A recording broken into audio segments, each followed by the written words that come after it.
આ પ્રકારનો એક દાખલો પરીક્ષામાં પૂછાયેલ કે આ પ્રકારની આકૃતિ આપેલી છે. આકૃતિ A, B, C અને D.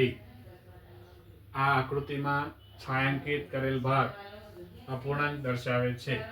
તો કઈ આકૃતિ સૌથી મોટો અપૂર્ણાંક દર્શાવે છે? તો આ પ્રકારનો પ્રશ્ન પૂછાયેલો. તો આપણે જ્યારે પ્રકરણ આવે છે અડધું, પા, પોણો અને આખો, તે મુજબ જોઈએ તો આ આકૃતિની અંદર કુલ 1, 2, 3, 4, 5, 6, 7, 8 ને 9 ભાગ છે. તો જ્યારે સૌથી મોટી આકૃતિમાં છાંયાંકિત ભાગ દર્શાવવો હોય ત્યારે છાંયાંકિત કરેલો ભાગ જે છે તે આપણે ઉપર લઈએ. કુલ ભાગ જે છે તે 9, એટલે કે 9 માંથી 3 ભાગ જે છે તે છાંયાંકિત કરેલા છે.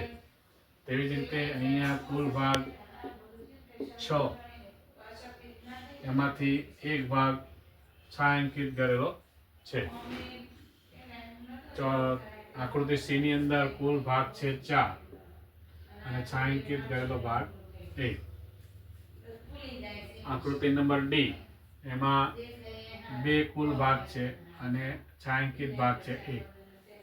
હવે જ્યારે સૌથી મોટો ભાગ આપણે જોવો હોય તો જોઈએ તો આ આકૃતિનો અડધો ભાગ રોકે છે, આ આકૃતિનો ચોથો ભાગ રોકે છે અને આ આકૃતિનો જે કહેવાય 6 માંથી 1 ભાગ છે.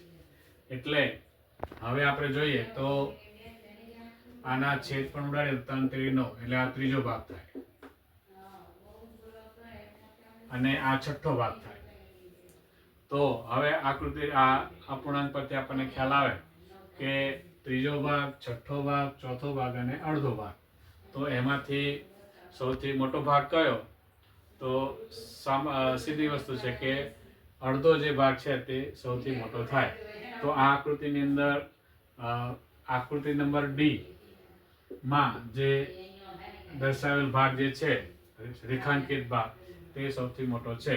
તો આપણે ઓપ્શન નંબર જોઈએ તો આકૃતિ નંબર D, એટલે કે ઓપ્શન નંબર 1 અને આકૃતિ નંબર D એ આપણો સાચો જવાબ આવે.